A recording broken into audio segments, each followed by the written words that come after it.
હાઈકોર્ટે કોઈપણ ગુના વિના લાત મારનાર પીઆઈને ₹3 લાખનો દંડ ફટકાર્યો છે। સુરતના ડિંડોલીમાં એક એડવોકેટ પોતાની કારમાં મિત્રો સાથે બેઠા હતા ત્યારે ડિંડોલી પીઆઈ ત્યાં આવી અને કંઈ પૂછ્યા વગર સીધા લાત મારવા લાગ્યા હતા અને એટ્રોસિટી થાય તેવા અપશબ્દો બોલ્યા હતા, જેથી હાઈકોર્ટમાં અરજી કરવામાં આવી હતી।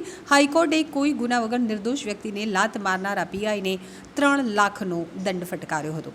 કોર્ટે એવી પણ ટકોર કરી હતી કે ખોટી રીતે લોકોને લાત મારવી કેટલી મોંઘી પડી શકે છે।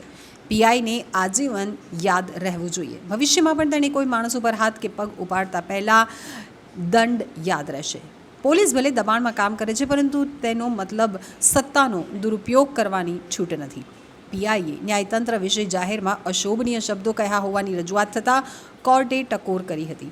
આવા પીઆઈ સામે સરકાર પગલાં કેમ નથી લેતી? જસ્ટિસ નિર્ઝર દેસાઈએ ચાલુ સુનાવણી દરમિયાન ઉચ્ચ પોલીસ અધિકારી પાસે 11 સામે શું પગલાં લેશે તેની સૂચના માંગી હતી। ફરિયાદી એડવોકેટ હાઈકોર્ટમાં બનાવની રાત્રે ઘટના સ્થળના ફૂટેજ બતાવ્યા હતા, જે જોઈ અને હાઈકોર્ટે પીઆઈનો ઉધડો લેતા એવી ટકોર કરી હતી કે તમે હીરો બનીને ફરો છો એટલે શું ગમે તે વ્યક્તિને કોઈ ગુના વગર મારવાના? કંઈ પણ પૂછ્યા વગર કોઈને લાત કઈ રીતે મારી શકાય? જો પોલીસના આવા દમનને અત્યારે રોકવામાં નહીં આવે તો કાલે પોલીસ મને પણ કારણ વગર લાત મારી શકે છે। કોઈ સાચો આરોપ હોય તો તેને પૂછ્યા વગર પણ લાત મારી શકાય નહીં।